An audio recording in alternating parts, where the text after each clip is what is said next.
6:32 y es un placer para nosotros arrancar este tramo del programa. Ya está con nosotros Camila Perochena, historiadora, la solemos ver en el programa Odisea de Carlos Pañi.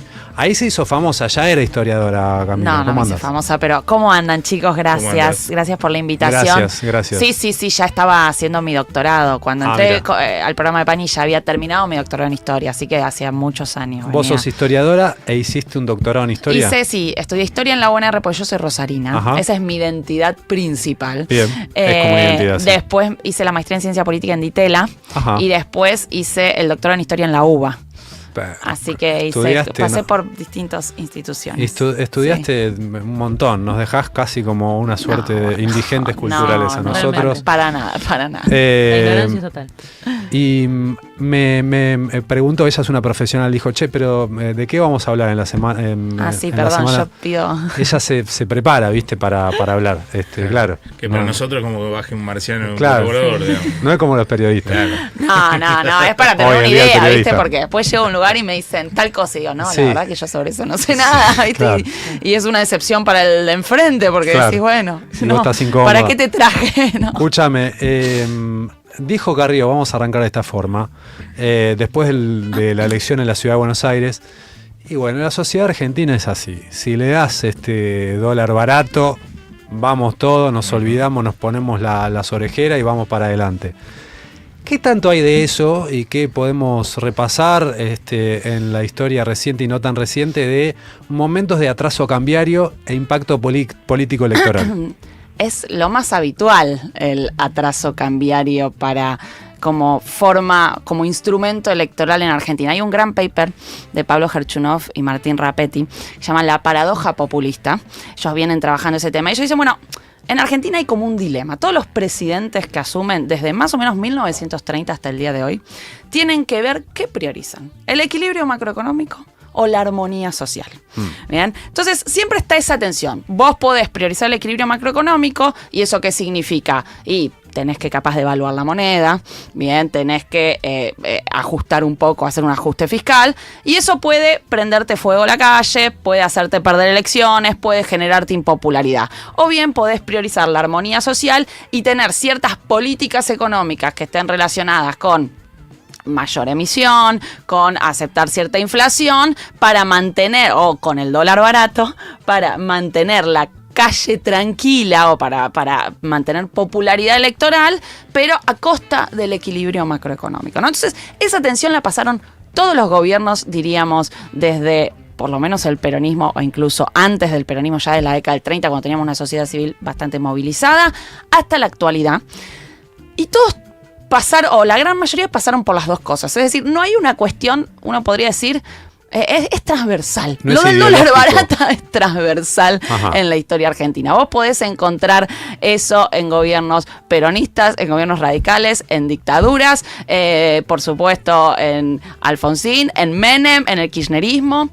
Y te doy un número que también lo tomé de Gerchunov. Si nosotros miramos la historia argentina desde que se instaura por primera vez el cepo cambiario, ¿no? 1932, en realidad 1931. Ahí se instala el cepo cambiario. El primer cepo, que en realidad no se llamaba cepo, se llamaba era un control de cambios, claro, pero que explicaba que tenías diferentes tipos de cambios y que había un tipo de cambio oficial y un tipo de cambio libre que era más caro. Bueno, desde el primer cepo cambiario hasta la actualidad, en el 70% de nuestra historia más o menos tuvimos algún control de cambios, tuvimos algún cepo. Y eso por supuesto que está relacionada con esta tensión entre obviamente la restricción externa, pero también el valor del dólar que nosotros tenemos. Entonces, volviendo al paper de Rapetti, esa tensión entre equilibrio macro y armonía social, ellos dicen, se ve mucho en el tipo de cambio.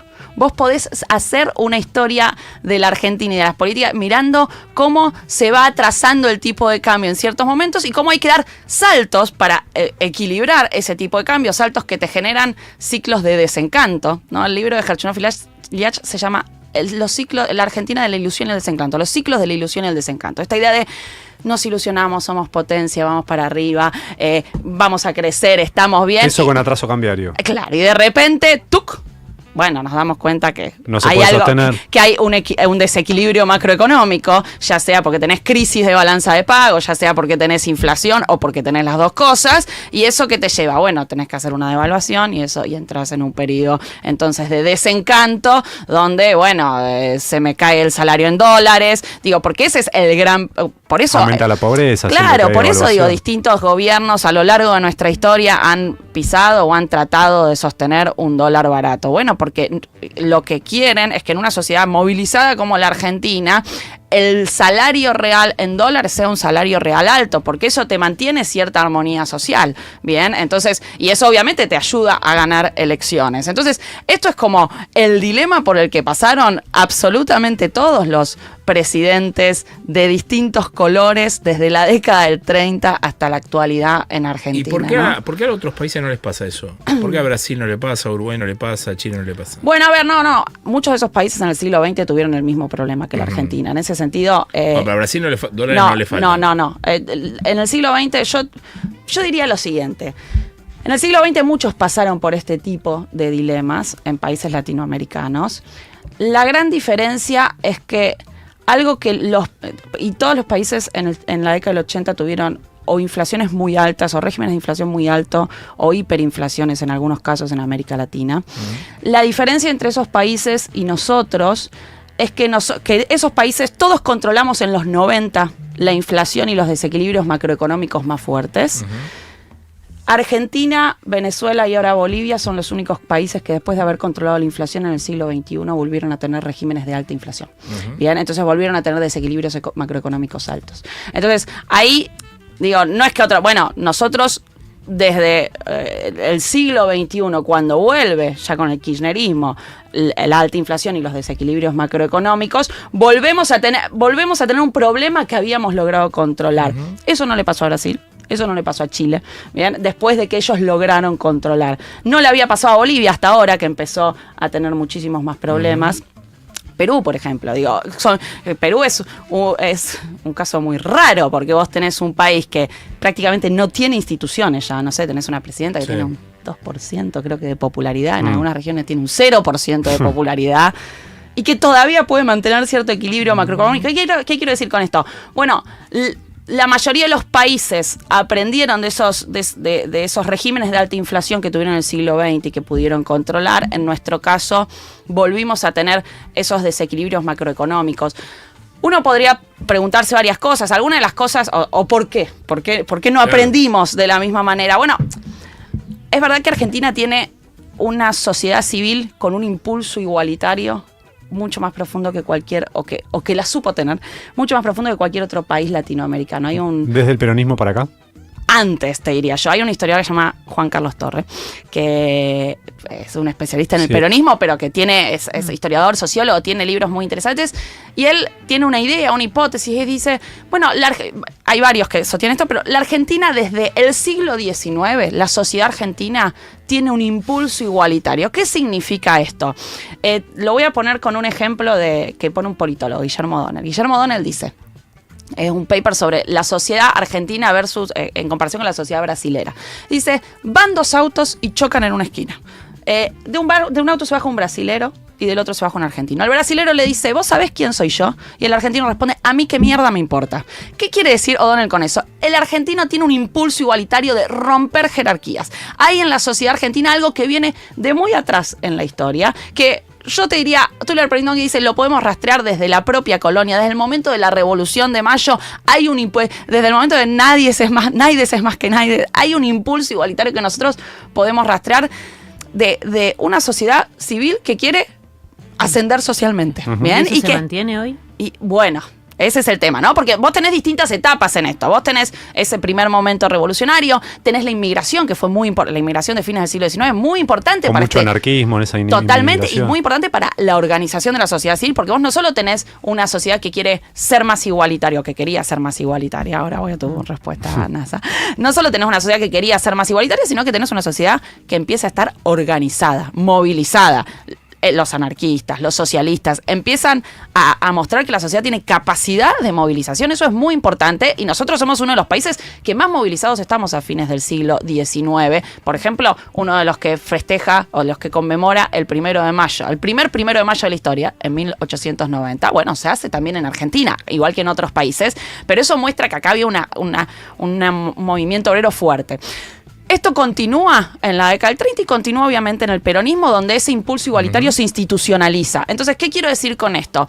Nosotros tenemos una sociedad civil que demanda y exige más, mucho más que cualquier otro país latinoamericano, y donde por eso esa tensión entre armonía social y equilibrio macroeconómico se hace más patente, se hace más fuerte. Para un presidente es mucho más difícil en Argentina decir voy a ajustar y voy a devaluar fuerte, porque se te puede prender fuego la calle, ¿no? Hasta Milei. Eso claro. A lo largo de la historia eso ha sido así. Ahora, ¿qué pasa ahora? Para responder a la pregunta de NASA. Bueno, yo le pregunté a Juan Carlos Torre esto, ¿no? O sea, voy a decir lo que él dice, que esta es su hipótesis, ¿no? Sí. Su idea del impulso igualitario. Dice, bueno, ahora hay una especie de se va apagando lentamente el impulso igualitario argentino, sobre todo en las últimas décadas, se empezó a apagar en gran parte por la fragmentación social que empezamos a tener en la Argentina. Es tremenda esta respuesta que estás dando. Como hay algo que, no sé, es como... Es una hipótesis, pero es tremenda. Es una idea, a mí me parece interesante, como, bueno, hay algo de que ya...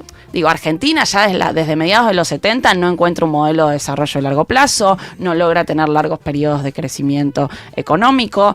Eso implica mayores desigualdades, mayor pobreza, y eso implica necesariamente una fragmentación, una erosión y por ende una erosión de ese impulso igualitario que venía de muy atrás en el tiempo. Yo no sé si está perdido, yo no creo que esté perdido, porque nosotros seguimos siendo una sociedad mucho más igualitaria, al menos en términos, no sé si en los números, pero en términos del imaginario que está detrás de nuestra sociedad. Esto de que todos creemos que somos de clase media. Bueno, por ejemplo, exactamente. Eso está relacionado con ese impulso igualitario de la Argentina. O sea que hay algo en el imaginario que todavía pervive de ese impulso igualitario. Ahora, como acción colectiva, hay algo que se va apagando, porque si vos no tenés la idea de que en el futuro podés estar mejor que en el presente, o si no tenés la idea, hay algo que se apaga, pero que esto no empezó con Milei. Esto se está apagando hace mucho. Digo, con idas y vueltas, pero esto es un problema muy estructural de la Argentina. En la calle hacían algo interesante respecto a lo de la clase media, que era, le preguntaban a la gente, ¿usted de qué clase social cree que es? Sí, yo creo que es sector medio. Y después le mostraban la pirámide de ingresos donde encajaba cada uno de los cosos. Y si ¿usted gana esto? No, ni cerca. O sea, la mayoría no podía equilibrar, porque recordemos que el sector medio alto en Argentina está según los cálculos de Consultora W, entre 5 millones de pesos de ingresos y 9 millones de pesos de ingresos. Claro. Eso es 2 de cada 10 de argentinos con suerte. Entonces, perdón, ¿por familia eso? Eso por familia, sí. Ok, igual es altísimo. Y el 5% más rico de 9 millones y medio de pesos para arriba. ¿Siempre termina mal el atraso cambiario? Bueno, depende. Hay formas, ha habido tormentas fuertes y ha habido, estamos justo en el aniversario del Rodrigazo, ¿no? Bueno, ese terminó mal, por decirlo de alguna manera. Nosotros... El gobierno de Perón vuelve en el 1900, para ubicar a la gente, ¿no? El gobierno de Perón vuelve en 1973, ahí vamos a tener a un ministro que es José Belgerbar. Algunas de las medidas que va a llevar adelante Helbar están relacionadas, por ejemplo, con el congelamiento de precios y salarios para poder controlar la inflación, con una idea de que la inflación era producto básicamente de la puja distributiva y no necesaria de la emisión monetaria, pero también va a haber control de cambios. Entonces eso va a llevar a una distancia muy fuerte entre el dólar oficial y el dólar libre. ¿Cómo se sale de esa situación de atraso y de... Bueno, salió Celestino Rodrigo de una manera abrupta y traumática, que fue con una devaluación del 130%, con una liberalización de precios, levantando los precios de las tarifas, y eso llevó a un fogonazo inflacionario del cual durante 15 años no nos recuperamos. No nos recuperamos de una inflación altísima que no se pudo controlar, pero que es clave. Acá hay un libro que se reeditó justo ahora, Dólar, Historia de una moneda argentina, de Ariel Wilkis y de Mariana Lucy. Y ellos dicen, bueno, ese es el momento en el que los argentinos perdieron la confianza en el peso. O sea, a partir de ahí era muy difícil ahorrar en pesos. Claro. ¿Por qué? Porque de un día para el otro vos tuviste una devaluación abrupta, vos tuviste un fogonazo inflacionario del cual no te recuperaste, y los que tenían sus ahorros en pesos, que había bastante gente que tenía sus ahorros en pesos en 1975 todavía en Argentina, aprendieron que nunca más tenían que ahorrar en pesos. Entonces, es un golpe, es una experiencia traumática de la sociedad argentina y es un golpe a la confianza en la moneda. Por eso ahora cuando Caputo dice saquen los dólares, nadie le da bola, digamos. Nadie Pero quiere gastar yo digo, sus... si vos sacás, si vos tenés episodios en la historia argentina que les explicás muy bien, esto empezó así, terminó así, esto empezó así, terminó así, de manera muy clara. ¿Por qué Milei se vende como lo nuevo y la gente parece que lo toma y dice, vamos para adelante? Porque hay algo bastante nuevo en Milei que está relacionado con el ajuste fiscal. Bien, o sea, vos tenés atraso cambiario seguramente, y bueno, esto es un debate entre los economistas, pero varios economistas la sostienen mayoría eso. piensa que sí. Pero tenés algo que era más difícil de conseguir en la Argentina, que es un ajuste fiscal estricto. Y esto está relacionado con que con la cuestión del déficit fiscal, está relacionado con cómo se estructuraba la puja distributiva en la Argentina. Hay un paper de Daniel Heyman que él trata de explicar porque Daniel Heyman y otros autores, pero no me acuerdo, los otros autores, perdón a ellos, pero él trata de explicar, bueno, ¿por qué en la Argentina siempre tuvimos déficit fiscal y ese déficit fiscal se resolvió con emisión monetaria y eso lleva a la inflación y eso lleva a que todos terminen perdiendo en algún punto? Y él dice, bueno, por cómo está estructurada la puja distributiva. ¿Qué significa esto? Él dice, bueno, el Estado argentino es como si tuviera distintas ventanillas. Entonces, por cada ventanilla te viene un sector social distinto con alguna demanda.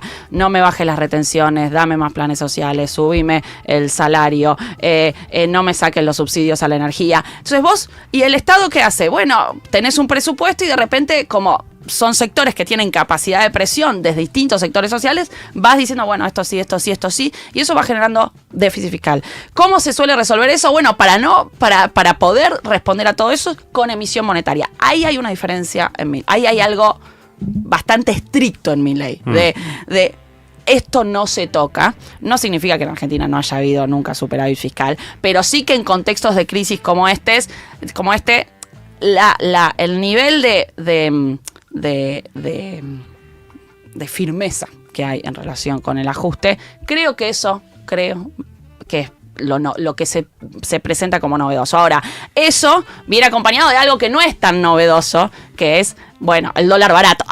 Le voy a dar algo, sobre todo a sectores más de clase media. Estamos con eso. Camila Perochena. Nos quedan unos pocos minutos. Quiero aprovechar para que nos hable de otro tema, que es, bueno, hay una disputa muy importante ahora dentro del peronismo, entre Cristina, Axel Kicillof, veremos cómo termina. Pero ya se dio en otros momentos del peronismo este tema de la disputa de liderazgo y qué pasa cuando un líder va llegando al ocaso de su trayectoria política. Muy difícil. No hay una forma de resolverlo armoniosa. Argentina es un país que tiene liderazgos personalistas muy fuertes, carismáticos muy fuertes. Hay un periodista italiano que decía, no me va a salir textual, pero decía algo así como, para un líder carismático la presencia de un sucesor es la evidencia de su propia mortalidad política. Wow. ¿No? Entonces, como para alguien que siente que encarna al pueblo, que aparezca un sucesor significa que dejás de encarnar al pueblo. Aunque todavía no haya agarrado la manija ese sucesor. Pero es como, bueno. Entonces eso hizo que los distintos líderes de partidos hayan tenido muchas dificultades para aceptar sucesores. Perón, en primer lugar, pero también lo podemos ver en Alfonsín y en su relación difícil con De la Rúa, lo podemos ver en Menem y en su relación difícil con Duhalde, por supuesto en Cristina, digo, eso es Duhalde, más que evidente, Kirchner, en Macri, en su relación con Patricia Bullrich o con Horacio Rodríguez Larreta. Entonces, hay una dificultad ahí en estos líderes más personalistas, carismáticos bueno, sí, de ese tipo, para pensar la sucesión. Pero pensando en el peronismo específicamente, uno tendría que decir, bueno, ¿qué pasa cuando ya no está Perón y cuando el peronismo empieza a disputar liderazgo. Porque para mí ahí hay un ejemplo interesante para ver en la década del 80, digo, para pensar la situación del peronismo hoy, similitudes y diferencias. De hecho, hay un libro que escribió Juan Manuel Romero acá en la editorial Futurock, que se llama 1983, la primera derrota del peronismo, que está buenísimo para pensar, bueno, cómo empieza a disputar liderazgo el peronismo para las elecciones del 83, cómo surge la derrota y qué pasa después, ¿no? Porque ¿qué pasa después de esa primer derrota del peronismo? Bueno, el peronismo se empieza a dividir, y se empieza a dividir entre los que dicen, o empieza a surgir todo un grupo, que van a ser después los renovadores. Menem, por ejemplo, día siguiente de las elecciones, diciendo, ahora es el tiempo de los políticos, se tienen que ir los sindicalistas, porque ¿quiénes controlaron las listas y esa elección? Bueno, los sectores sindicalistas del peronismo, ¿bien? Entonces, aparecen ahí, bueno, tenés a Cafiero, a Menem, a Grosso, que van a estar diciendo, no, ahora es el tiempo de los políticos. Y va a haber todo un periodo largo de división del peronismo, donde vos tenés todo un sector más ortodoxo, más tradicional, que quiere seguir controlando el partido, y tenés a los renovadores que están disputando el control del partido. Ahora, ¿qué diferencia grande hay entre esa disputa y la actual? En esa disputa, los renovadores y los ortodoxos decían cosas distintas políticamente. Tenían programas políticos distintos. Claro. Es decir, los renovadores vienen a decir, el peronismo tiene que pensarse como más democrático, más liberal, más plural, tiene que aceptar ciertos rasgos clásicos de la transición democrática. Obviamente, los renovadores estaban mirando a Alfonsín, ¿no? Y Alfonsín tenía un discurso mucho más pluralista. Entonces, los renovadores decían, bueno, el peronismo tiene que renovarse en esa dirección. Y entonces, había una disputa de liderazgo muy fuerte, que terminan ganando los renovadores con Cafiero en el 85 y después Cafiero gobernador en el 87, pero donde, para retomar la expresión de Kicillof, esos renovadores cantaban nuevas canciones. Es decir, había nuevas canciones claramente. Ahora es más difícil de ver eso, ¿no? Digo, ahora tenés una disputa por el liderazgo, pero que yo no termino de darme cuenta qué diferencia. O sea, yo lo que veo es una disputa por el liderazgo, ¿no? No me queda claro si ahí hay algo, o no me queda claro, no está explícito. Si hay algo programático, hay alguna diferencia ideológica, ¿hay nuevas canciones o no hay nuevas canciones? Entonces, yo diría que hay una similitud con ese momento de un peronismo que está disputándose muy fuerte el liderazgo. Hay una diferencia clave que es, bueno, las narrativas que te llevan a disputar ese liderazgo. Para cerrar, vamos a nuestro habitual juego de la democracia. Esto es un problema, ¿eh? Es un problema para Camila Perochena. ¿Qué me van a hacer, chicos? Igual le voy a presentar un salvoconducto para que ella, en todo caso, encuentre la forma de responder. Es con trampa. La pregunta es, desde el 83 para acá, mejor y peor presidente. Dado que vos sos historiadora, te lo puedo plantear de esta forma. Mejor y peor presidente de acuerdo a los objetivos que se trazó al inicio de la gestión. Sí. Quizás ahí la respondes más fácil. No. A ver, para mí el mejor presidente de la transición para acá es Alfonsín, básicamente porque es el que tuvo la herencia más difícil.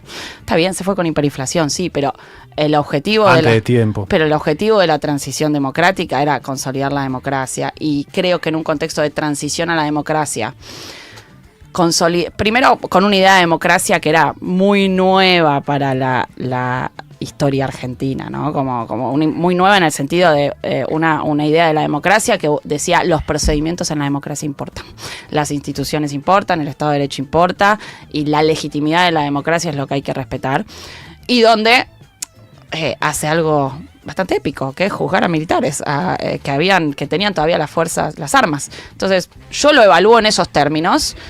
En esos términos, me parece que el objetivo que él se trazó al principio, que era que los militares, los responsables estén presos, se va con ese objetivo. Bien. Esa es Tenemos un minuto para el peor. El peor presidente de la democracia. Bueno, es difícil no decir de la Rúa como el peor por una cuestión de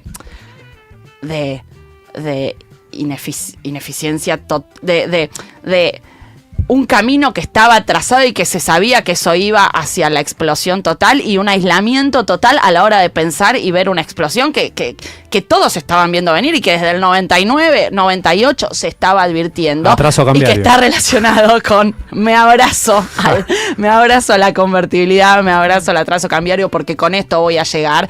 Y cuando te abrazás mucho, salir después es más difícil, y eso es lo que le pasó a De la Rúa, ¿no? Entonces me parece que es... Y terminó con muertos en la plaza. No, sí, es como la cosa, la peor. Es como... Bueno, fue Camila Perochena, muchísimas gracias. Gracias, chicos, por haber un venido. placer.